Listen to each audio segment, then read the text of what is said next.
What if the guardians of law and order became the greatest threat to freedom itself?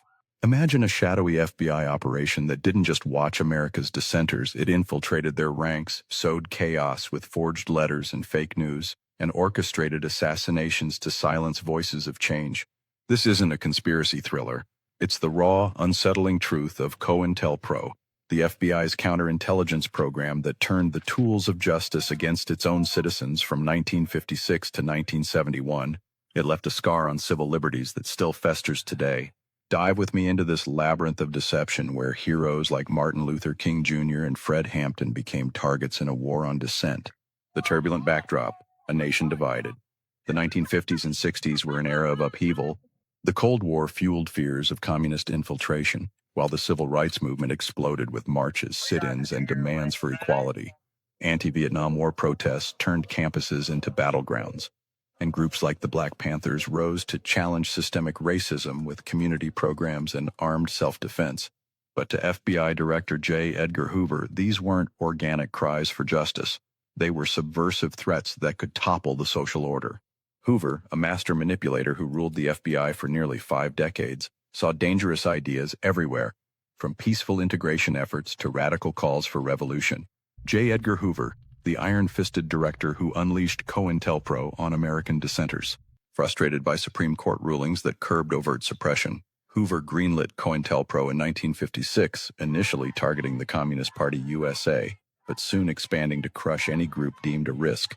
It started small, a directive from Hoover to expose, disrupt, misdirect, discredit, or otherwise neutralize perceived enemies. By the early 1960s, under Presidents Kennedy, Johnson, and Nixon, the program ballooned, with Attorney General Robert Kennedy even authorizing wiretaps on Martin Luther King Jr. in 1963, taps that Hoover eagerly exploited. Assistant Director William C. Sullivan oversaw the dirty work, coordinating with local police and other agencies like the CIA and NSA for maximum reach. The FBI's rationale: protecting national security from violence. But in reality, it was a vigilante crusade against free speech, targeting nonviolent activists and inflating threats to justify budgets and power. Over 15 years, COINTELPRO consumed just 0.02% of the FBI's workload, but investigated 20,000 people purely for their views, with 10–15% facing active sabotage. Here's where the thriller intensifies.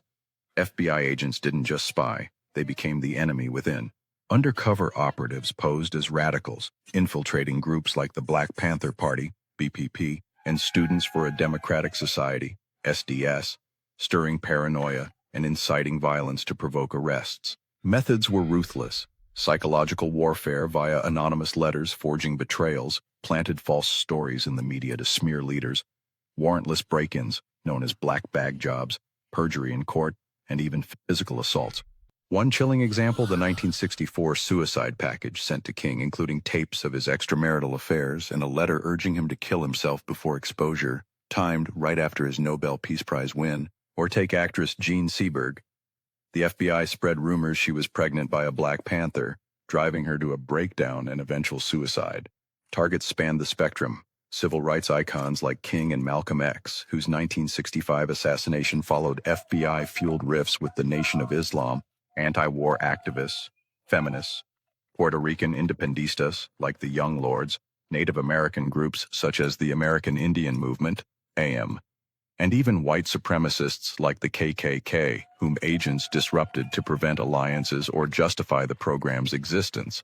The Black Power movement bore the brunt, with COINTELPRO black nationalist hate groups launching in 1967 to dismantle organizations like the Southern Christian Leadership Conference and SNCC. A declassified FBI memo illustrating the bizarre tactics used to divide and conquer activist groups, the expansion, and the human toll. By the late 1960s, COINTELPRO had morphed into a full-scale war machine, with tactics escalating to deadly force. In a heart-stopping raid on December 4, 1969, Chicago police, armed with a floor plan from FBI informant William O'Neill, stormed Fred Hampton's apartment, assassinating the 21-year-old Black Panther leader as he slept, drugged by the infiltrator. Mark Clark was also killed in the hail of bullets, while survivors faced trumped-up charges. Fred Hampton Sr., a rising voice in the Black Panther Party, targeted and eliminated through COINTELPRO orchestration. Other horrors included framing BPP member Geronimo Pratt for murder, leading to 27 years in prison on fabricated evidence and inciting gang wars between the Panthers and groups like the Blackstone Rangers. The toll? Shattered lives, broken movements, and a chilling message: dissent at your peril. Stories like these fuel my drive to expose the dark undercurrents of power. If you're gripped by these revelations of government overreach, subscribe to my YouTube channel for more pulse-pounding investigations into history's hidden battles, the unmasking, a daring heist, and public reckoning. The program's veil ripped open on March 8, 1971, when a group of activists, the Citizens Commission to Investigate the FBI, burglarized an FBI office in Media, Pennsylvania, during the Ali Frazier fight of the century to distract authorities. Graphic depicting COINTELPRO targets, from MLK to Black Panthers, exposed by the 1971 burglary. They stole over 1,000 documents, leaking them to the press and revealing the FBI's illegal antics. The Washington Post defied threats to publish, sparking outrage. Hoover scrambled, officially ending COINTELPRO in April 1971, but remnants lingered. The 1975 Church Committee hearings, led by Senator Frank Church, laid bare the abuses in a scathing report, calling it a sophisticated vigilante operation that trampled First Amendment rights across administrations from FDR to Nixon. Echoes in the shadows, a legacy that won't die. COINTELPRO didn't vanish. It evolved, inspiring modern surveillance of movements like Black Lives Matter, Occupy Wall Street, and environmental activists. Millions of documents remain censored, fueling suspicions of ongoing COINTELPRO 20. It eroded public trust, sparked reforms like the Freedom of Information Act's use and exposures, and serves as a stark warning.